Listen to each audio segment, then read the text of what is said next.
I honestly was expecting to get invited back, but to do the duels. So even when you text me, you're like, you're in the whole thing. I was like, oh shit, okay. Like, this is my chance again. The most prestigious contest in snowboarding. Oh my God, it's just nuking. Stopping in 3, 2, 1. Probably the funnest contest I've ever done.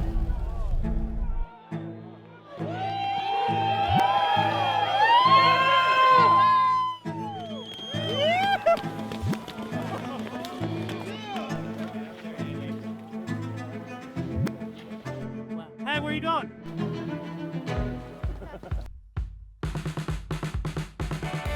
Selecting a legacy venue, it can take some time. It takes years to really take into consideration how operationally a ski resort runs, because there's just some things that are sacred in and around ski resorts and how locals use inbounds terrain and out of bounds terrain. And coming in year one, we just weren't in a position to bring a venue onto the resort.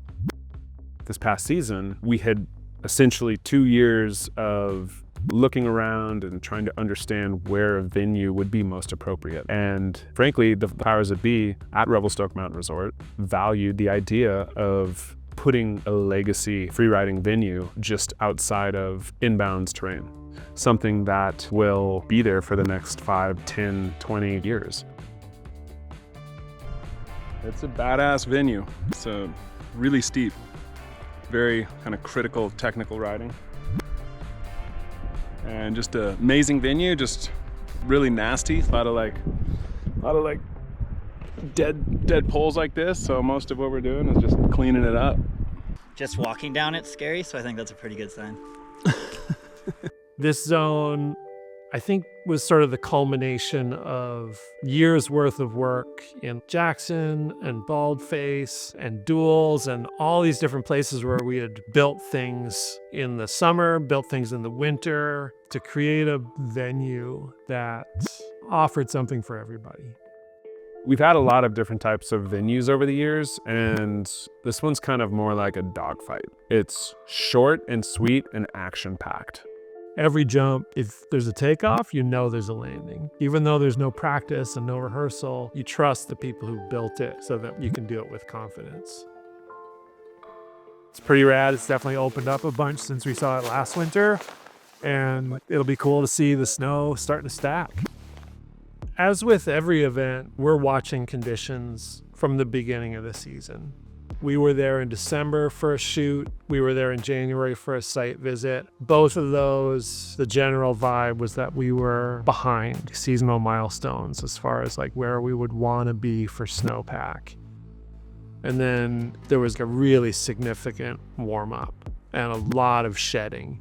Luckily, Travis was up there at the time, linked in with Patrol, and they went in and ski cut and Z cut and boot packed and picture a pair of Argyle socks, apply that pattern across the entire venue just so that there's a texture to that hard layer so that all the subsequent storm cycles sitting on top of that wouldn't just be sitting on a straight planar rain crust. Liam got here 8 to 10 days before the event, and he starts sending photos of just tons of snow. It's snowing. They, like, Revelstoke got hit with like a pretty good storm cycle. Sky day, everyone's gonna go get eyes on it and getting a nice little fresh top up. Hopefully we don't get too much snow. It's looking pretty sweet. The snow looks good. It looks a little bit mellower than last year, which is nice. Not so scary. But scary enough. Like, it'll be sweet. There's some big stuff up there. But I think the real key here is going to be the FPV footage provided by Gab. I think that's when we're really going to be able to see some lines, visualize. Live production at Revelstoke was a combination of a lot of different things we've done over the years. Boulder Park the year before was a Remy show, so remote live, where your MCR, your master control room, is offsite. So that means having a two-way satellite connection, sending all the signals from the venue to California, where all the editing and graphics and voiceover and host, all that happens in Santa Monica at Red Bull Studios. And then that signal comes back to us finished 2 seconds later. So what we're getting on the monitor in the venue is the same thing that folks at home are watching.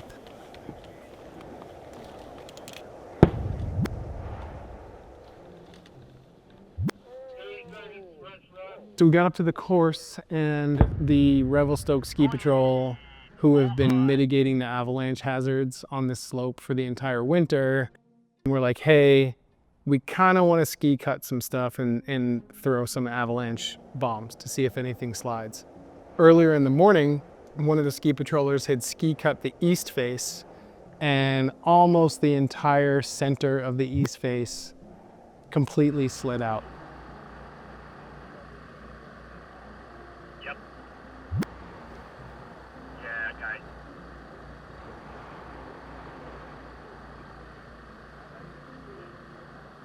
Better that than having it go during the contest, and having a rider go for a ride.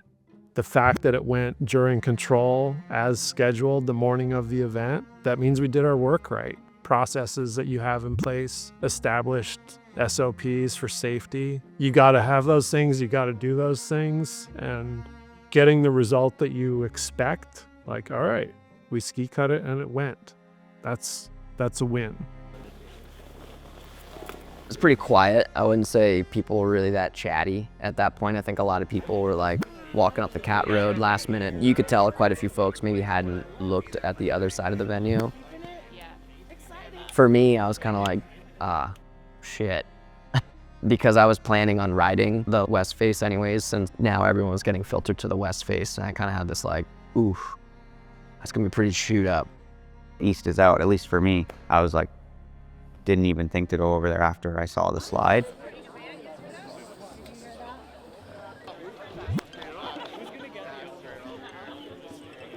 The other really unique thing with Revelstoke was people could get there.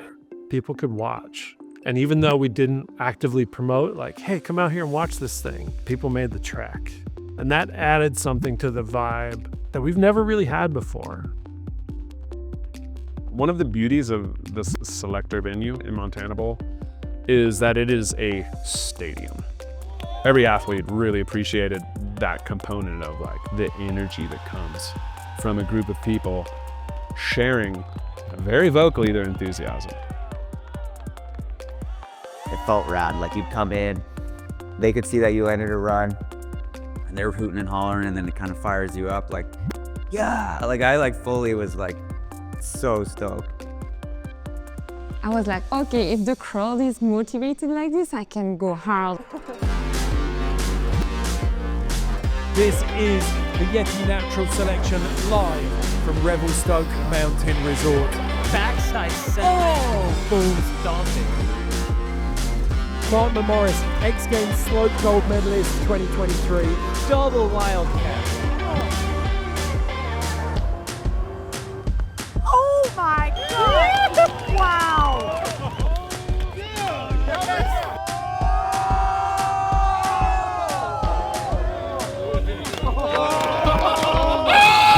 So curious if he's gonna go back to the zone. Oh! Ow!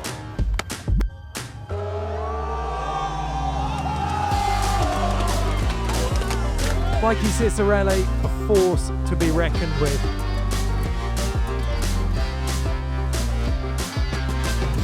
Stomps. Wow. Big names going out in the first of our 4 matchups. One, here we go. Just DeForester. Coming in switch off of that Yeti feature. Haley. Sick!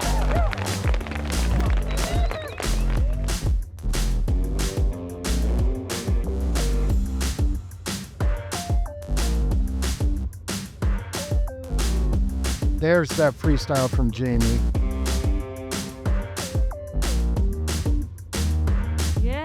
chopped a huge backflip.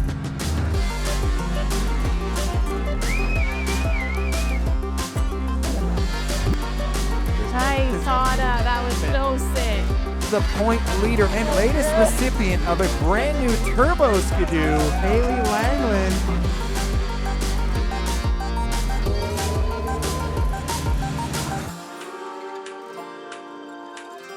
Jared Elson makes a huge statement. Wow. Nils Mendick dropping in.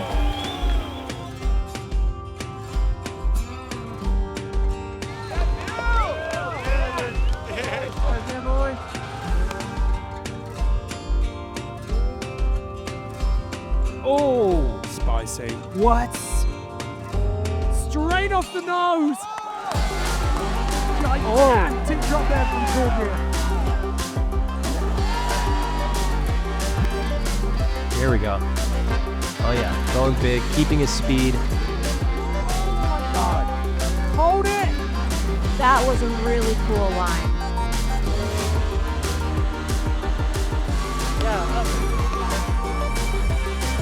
Backside 7 stomping it. I kind of feel my heart pumping out of my chest right now. Pins it out of the bottom. Again, Travis, one of the best at navigating. Whoa.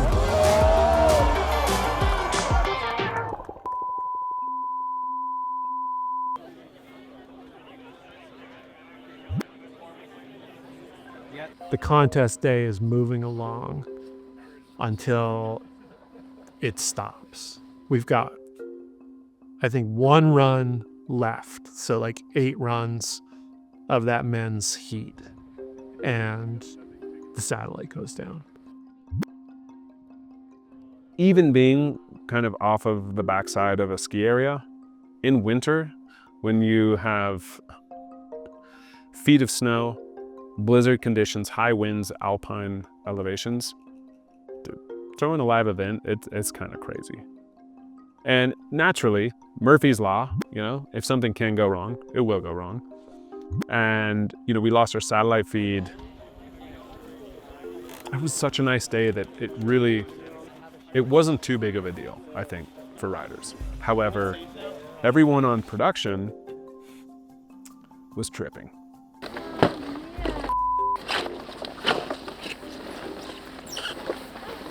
You want some fucking drama? Here we go!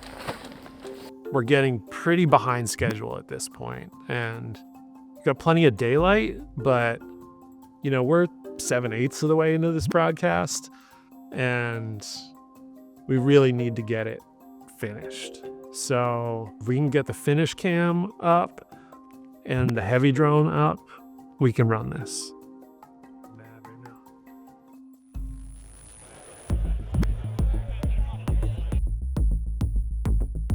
Jared Ellison. Yeah. Nails that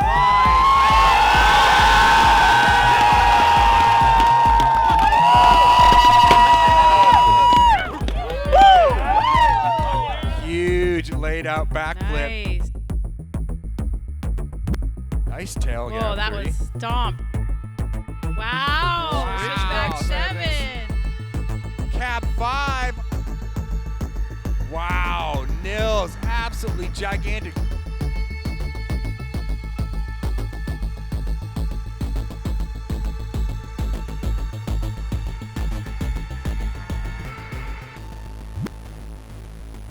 Ends up going to who had the higher first run score, and that would be Travis Rice. Whatever bracket anybody had in the world was completely fucking blown up by the end of men's run 1. And I just think the underdogs had their day. You know, a lot of the duelers advanced to finals. And if you came in here after qualifying through duels, you were officially an underdog in this situation. I firmly believe. I think my biggest mindset this year, the difference from last year, was like, I was just a huge fan of everybody and like so stoked that I even get the opportunity to be on the tour and around my favorite riders. This year I tried to be like, I'm capable, I'm as good, I'm on the same level. And I kept trying to like, just be like, I'm supposed to be here. That was my mindset for this year. And it was just something that I was like, I had to like yeah, just trick myself a little bit.